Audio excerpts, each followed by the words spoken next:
आज आहे गावचा दुसरा दिवस. आम्हाला आज जायचं होतं ग्रामदेवीच्या दर्शनासाठी आणि माहेरी सुद्धा तिथून जायचं होतं. तर सकाळ सकाळी म्हटलं चला नाश्ता वगैरे करून घेऊ आणि त्यानंतर जाऊ, म्हणून पोहेचा नाश्ता केलेला आहे. आहोंना पोहे वगैरे बाहेर दिले आणि मला सुद्धा घ्यायचे आहेत. इकडे चहा ठेवलेला आहे, इकडे दूध तापतंय. तोपर्यंत म्हटलं चला मी सुद्धा नाश्ता करून घेते. तर मला पोहे आहे ते जास्त झालेले होते म्हणून आहोंना म्हटलं थोडस घ्या. त्यांनी थोडंसं त्यातलं घेतलं. त्यानंतर मी नाश्ता केला आणि घराच्या पाठीमागच्या बाजूला आलेले आहे कारण झाडं बघण्यासाठी. तर ही बघा झाडं, फुलांची झाडं आहेत. तर ही मे महिन्यामध्ये वाढ असल्यामुळे आता काय फुलं त्याला आलेली नाहीत, पण पालवी खूप छान फुटलेली आहे.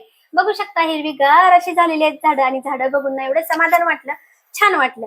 तर त्यानंतर आम्ही निघालेलो आहे ग्रामदेवतेच्या दर्शनासाठी. तर ही बघा आमची वाडी. आमचं गाव खूप सुंदर आहे, छोटंच आहे पण दिसा एवढं भारी आहे ना. डोंगरामध्ये हिरवगार सगळं, आजूबाजूला झाडीच झाडी आहे. त्यामुळे मला तर खूप आवडतं. आपलं गाव आपल्याला प्यारीच असतं.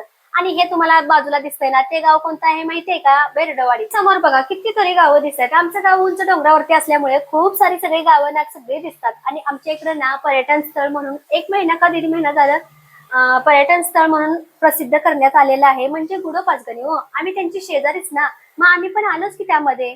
मग असं आहे बघा आमच्या कुठलं वातावरण. नाही गाड्यांचा किलबिलाट, नाही कुणाचं भांडण तंटण, नाही गर्दी, नाही दूषित वातावरण. एकदम निर्मळ, साफ सुद्रा, शांत वातावरण. एवढं छान सुंदर गाव आहे ना आमचं. खरंच खूप सुंदर असं गाव आहे. तर आता पोहोचलेलं आहे ग्रामदेवीच्या मंदिरामध्ये. घंटा वगैरे वाजवली आणि त्यानंतर म्हटलं चला नमस्कार करून वाघजाई देवीचं दर्शन घेऊ. तर ही आहे आमची वाघजाई देवी. वाघजाचं दर्शन घेतलं आणि आता निघालेलं आहे माहेरी, कारण वडिलांना मला भेटायचं होतं. वडील 8 दिवस झालं मुंबईवरून गावाला आलेले होते. तर म्हटलं चला त्यांना पण भेटून जाऊ. ते काही कामानिमित्तानं त्यांच्या आलेले होते. तर ढगाळ वातावरण झालेलं होतं, असं वाटत होतं की पाऊस येते का काय माहिती. तर हे बघा माझं माहेरचं गाव. आता पोहोचलेले आहे मी माझ्या माहेरामध्ये. तर माहेरामध्ये पोहोचल्यानंतर चला आतमध्ये पाऊल ठेवल्यानंतर मला लगेच ना डोळ्यातून पाणी येतं, कारण आई माझी नाही, त्यामुळे मी रडायलाच चालू करते. वडिलांना आवाज देत देत मी मागे गेली. तर म्हंटल काय करतायत बघू. तर बघितलं तर भांडी घासत होते जेवलेली. तर म्हंटल अहो भांडी घासताय, मी घासते राहून द्या. तर म्हटलेत नको, तू आत्ताच आलेस आणि तू कुठं भांडी घासतेस, मी घासतो. म्हणून त्यांनीच भांडी घासली. मला खूप वाईट वाटलं.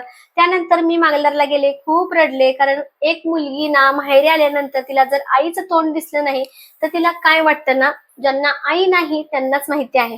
मी खूप रडली आणि त्यानंतर पुढे आलेले आहे. तर ही बघा माझी आई 2021 मध्ये गेली आम्हाला सोडून. घरासाठी एक बाई महत्वाची किती आहे तुम्हाला सर्वांना माहिती आहे. तर वडिलांना भाऊजाई भाऊ चांगले सांभाळतो म्हणून आम्हाला दोघी बहिणींना काळजी नाही. तर चला व्हिडिओ पण मी इथंच संपवत्या. परत भेटू उद्याच्या नवीन व्हिडिओ मध्ये. तोपर्यंत सर्वांना बाय.